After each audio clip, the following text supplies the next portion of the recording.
After Germany invaded the Soviet Union on the 22nd of June 1941, the war in the East quickly became more than a military campaign. It became a war of annihilation. Following behind the advancing troops were the Einsatzgruppen, mobile units of the security police and the SS security service. They identified and murdered those whom the Nazi regime had declared racial or political enemies. First and foremost Jews, but also Communist Party officials, Roma, and other civilians. The central question of this episode is not what Jews looked like. That is a dangerous and false oversimplification. The real question is how the occupation authorities turned documents, addresses, population registration, local administrations, and neighbours' knowledge into a mechanism of mass murder. It can sometimes seem as though the Nazis possessed some secret method of identification, as though looking at a person's face or hearing their surname was enough. In reality, the system worked differently. Nazi racial theory was pseudoscience. On the ground, it did not need mystical characteristics. It needed paper trails and people willing to point out the right house. Jewish families lived in specific cities and small towns. Their neighbours, local officials, and police officers knew them. The occupation authorities used old records and created new registers, forcing Jews to identify themselves. The Germans and their accomplices found victims through official documents, local knowledge, and denunciations. The truth is more terrifying than the myth. Jews were often found not because the occupiers were all-seeing, but because the occupation system forced ordinary institutions and part of society to work against people who had been their neighbours only yesterday. The system had an ideological foundation. The Nazis portrayed the war as a struggle against Judeo-Bolshevism, an anti-Semitic conspiracy theory claiming that communism had been created by Jews. This was not historical reality. It was propaganda, used to justify the murder of people who had no connection to political power. For the Nazis, a Jew in the Soviet Union had already been declared an enemy, regardless of age, profession, religious belief, or attitude towards politics. The first instrument was documentation. From the beginning of the 1930s, the Soviet state used internal passports that recorded the nationality of their holders. Ethnic identity was also documented in other official records. These documents had not been created for the Nazis. Under occupation, however, a preserved entry could become deadly. Records did not survive everywhere, and the available information was sometimes incomplete. But wherever documents fell into the hands of the occupation administration, they could be used to verify addresses and family connections. A piece of paper that had been an ordinary line on a form yesterday could bring armed men to someone's door today. The second instrument was local knowledge. This was especially important in the smaller cities and towns of Ukraine, Belarus, the Baltic states, Moldova, and the western regions of Russia, where Jewish communities had existed for generations. A family's background was often no secret. No complicated investigation was necessary if someone in the local administration, the police, or the neighbouring street already knew who lived in a particular house. One person warned others about an approaching raid. Another hid a child. A third remained silent. A fourth denounced someone out of hatred, fear, or personal gain.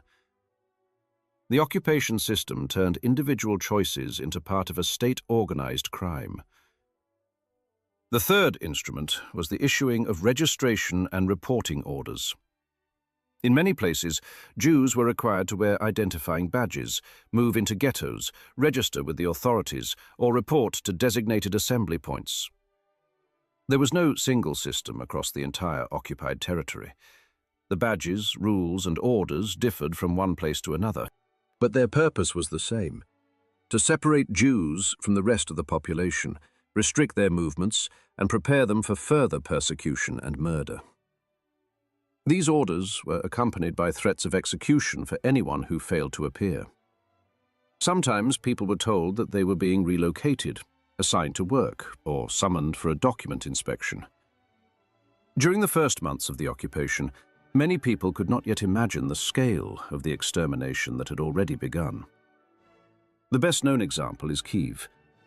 At the end of September 1941, the city's Jews were ordered to report with their documents, valuables, and warm clothing, creating the impression that they were going to be resettled. They were marched towards Babin Yar, where German units, supported by auxiliary forces, murdered almost 34,000 Jews in 2 days. The system did not operate through searching alone. It operated through orders, fear, and deception. For a Jewish family, danger did not always arrive in the form of a German soldier.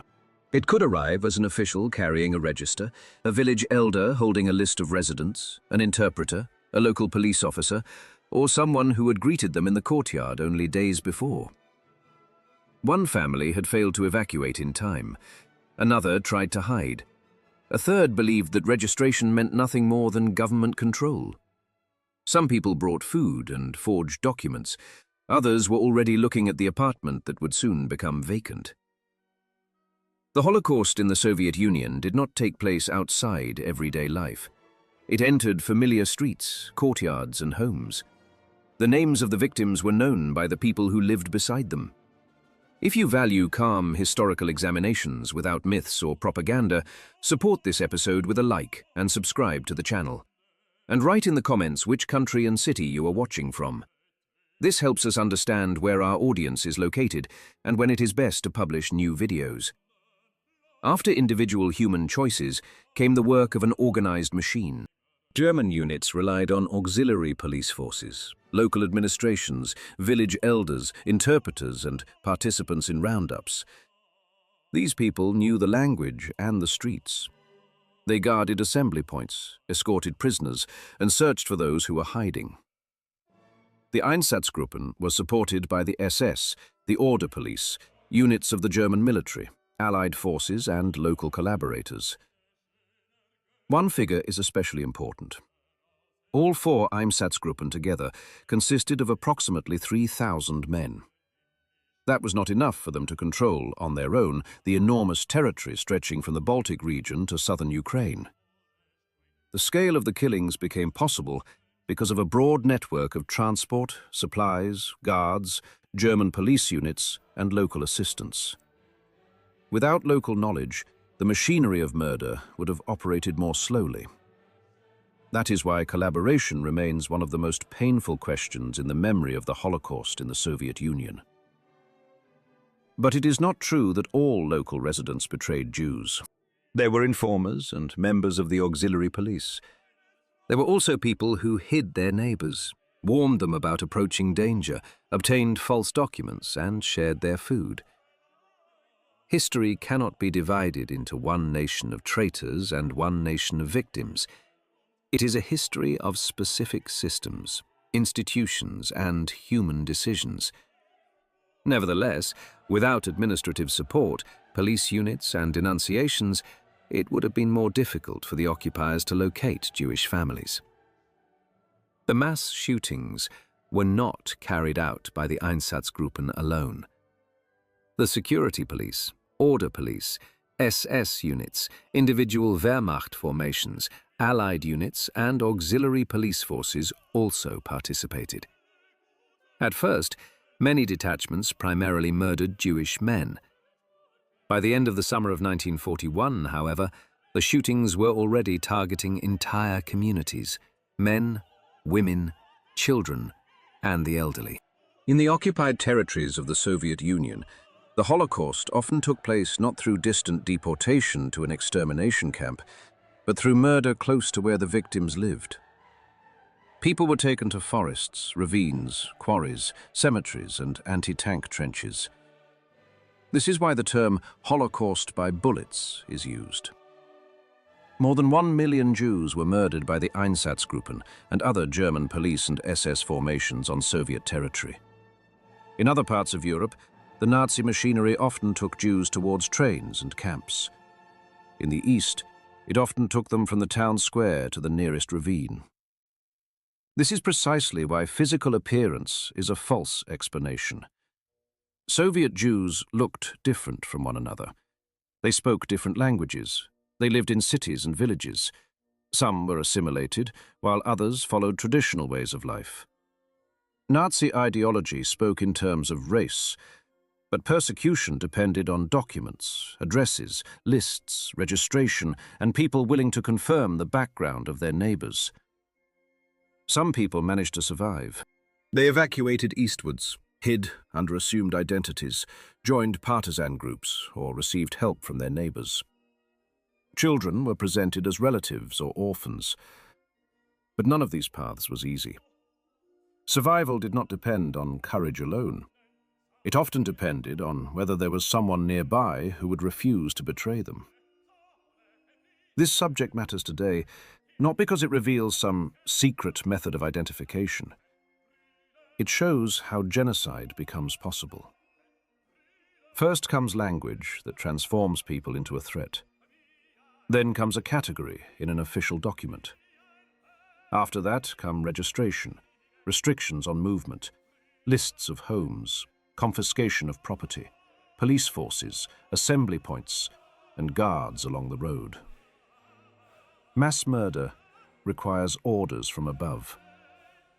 But it also requires perpetrators, official registers, vehicles, interpreters, escorts, pits, and the silence of people who decide that someone else's death can be ignored. What is most important to remember from this history? Jews were not identified by one reliable physical characteristic. The Nazi system used documents and registration. It relied on local knowledge. The Einsatzgruppen were only one part of a much broader network of German and auxiliary forces.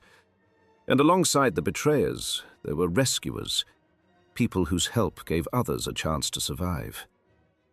Therefore, the answer to the question of how the Germans identified Jews among the population of the Soviet Union cannot be reduced to a face, a surname, or a secret characteristic. They used documents. They used lists. They demanded registration. They created ghettos and introduced identifying badges.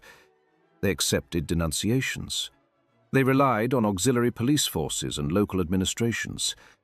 They exploited the fact that, in small towns, people had known one another for generations. The real truth is not that the Nazis possessed an infallible method of identification.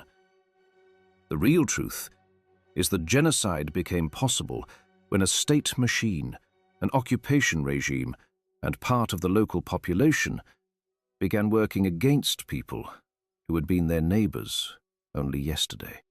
That is why the memory of the Holocaust in the Soviet Union is so painful, because many Jews were not murdered in distant camps. They were murdered close to home, in a familiar town, on a familiar road, beside a familiar ravine. And often, they were found not because they had failed to hide from Germany.